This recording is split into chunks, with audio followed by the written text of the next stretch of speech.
1 out of 3. Oh, you saw one? Okay. Just the 3. 2 out of 3. Oh, yes. Hello everyone, my name is Dr. Thomas Hughes. I'm an adolescent and adult psychiatrist here in Southern California. And for today's topic, I'm going to talk about and show you the new TMS machine that's on the market, AMPA. So without further ado, let's get into it. I think the first thing that we should look at is the coil. It looks like AMPA chose to use a figure of 8 coil. If you don't know what that is, you can essentially look at the shape and it tells you pretty much everything that you need to know. An important bit of info to understand about figure of 8 coils is best illustrated by the picture in the top corner that shows the concentration of the magnetic pulses with the figure of 8 coil moves towards the center.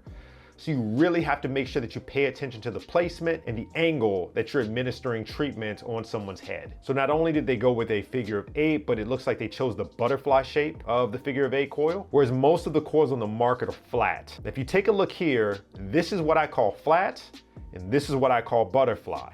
And I think the purpose of using the butterfly shape is so that it fits a little bit better on your head and possibly penetrates deeper into the brain. And certainly for OCD protocols, that makes a lot of sense to do that. All right, so if you look here, I try to get all the angles from the top and from the bottom of the coil, so you really get a feel for how it's shaped and the size of the coil. The weight of the coil is very light, actually. Coming in at a whopping 2.2 pounds, it easily fits in your hand, as you can see here, and can be maneuvered very easily, which is helpful for protocols that require a variety of targets on the skull, like tinnitus or pain. And I really think that's the big thing that AMPA is trying to market here, the compact size and portability and the maneuverability, which brings me to the carrying cases. The first case that carries the coils weighs about 20 pounds total.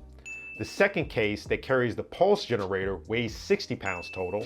And the pulse generator itself, without the case, would be about 40 pounds. And as I mentioned before, the coils themselves are about 2.2 pounds each. Very light. Overall, in terms of design, I would say that this is a very sleek and a very low profile machine that so far seems like the portability that was advertised is accurate. And it shouldn't be a problem should you need to move the machine from one place to another. Now, to take portability a step further, this machine only requires 15 amps to work. And for those of you that are not electricians, that means you can power this machine with a regular wall socket that you'd find at home. Other machines require an office building, maybe even a transformer to work. So as long as this machine doesn't cause a power surge in your house, that's a pretty big deal in terms of portability. That brings me to the one big concern that I would have for a machine of this size, not the portability, but the durability. So according to the website, this machine should be able to do TMS treatments all day. And one of AMPA's claims to fame is a 1-day protocol, which has the potential to treat 3 patients in an hour for 10 hours per day, 5 days out of the week. That's 15 patients per week that can get a full course of treatment. Wow. Honestly, some of the larger machines can't handle that kind of workload. That's most likely due to the overheating of the coil that has the potential to happen if you're doing treatments all day. That's why even though my machine gets pretty loud, I know that's due to the fan. And you need the fan to prevent the coil from getting too hot. So I think it'll be very interesting to see how this machine handles a workload like the one that's being advertised on the website, and also how loud it'll be, considering there needs to be some kind of capability to keep the coil from overheating. Okay, so the next thing that I absolutely love, that most people might not appreciate as much as me, are the caps. One unnamed TMS company held the title for the best cap on the market for a very long time, but I must say, this is a damn good looking cap, okay? The cost of this cap is $30. And honestly, looking at it in person, I get it. If you take a close look at this cap, they give you plenty of target areas for you to choose from so you can find the motor cortex, and they have a treatment location that's already inked out for you. If you want to use a different location, you're free to do so. You need to draw it on the cap yourself, obviously, but that is an option that's available to you. The caps also give you targets for right-sided treatments and for OCD where the medial prefrontal cortex is. Also, keep in mind there is a camera that you can use to make sure that you're on the right target every time you administer treatment. I will try to show you what a mapping looks like when you're using these target locations at the end of this video. Overall, I would say this is a quality machine that other TMS companies and potential buyers will have to pay attention to. How well the company performs will depend on how the machine performs once it's released to more people in the public, but so far things look pretty good. To use this machine requires a $3,000 per month lease, which I think for people that are new to TMS or just want to get their feet wet would really appreciate.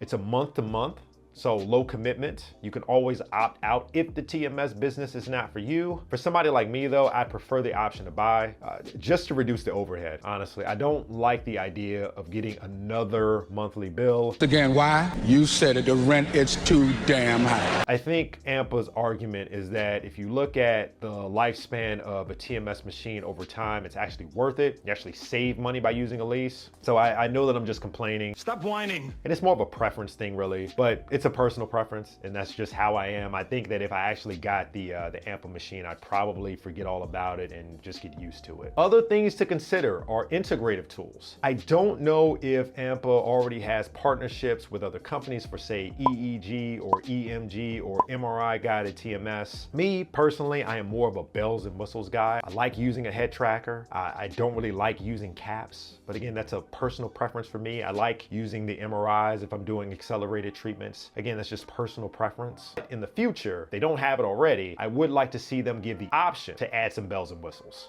What I'm gonna do now is I'm gonna switch over to show you their walkthrough of a mapping that they did at the conference. Their claim is that it only takes a few hours to master their mapping technique. You be the judge. All right, just keep in mind though, these are snippets. There might be more details that I missed. I would encourage you to give them a call if you're interested in more information. I don't remember if I mentioned this to you all or not, but each coil has a camera and you use the camera to place the coil on the patient's head. If you take a look at the caps, you'll see that there's a collection of circles and you're gonna match the camera up to those circles. That's what you'll see here. So I think the technique is to take your finger and put it on the cap where you wanna place the coil. And I think because of the specs of the camera, that's the best way to do it. Because if you try to do it without your finger or anything else to direct you, it's going to be very difficult to put it in the specific location. And that's just based on the specs of the camera. You gotta bring the coil back enough to where you can see your finger. Okay. See my finger but my eyes? Okay. Yep. Now bring it back and then now look at the camera. See, that's where you're trying to go. Yeah. Now you're gonna get close and then move your finger out of the way and then go the rest of the way and land just like that. There you go. And from what I can tell, once you're trying to find the motor threshold and you activate the coil, the pulses just keep going. They just keep going.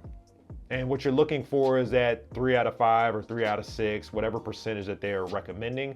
Usually it's about 50% response to find the motor threshold. Okay. Look at it. Once it turns dark blue, it's activated. Okay. One more time and look at the fingers. 0 out of 1. Yeah, what's the demo? 1 out of 2. 1 out of 3. Oh, you saw one? Okay. That's 2 out of 3.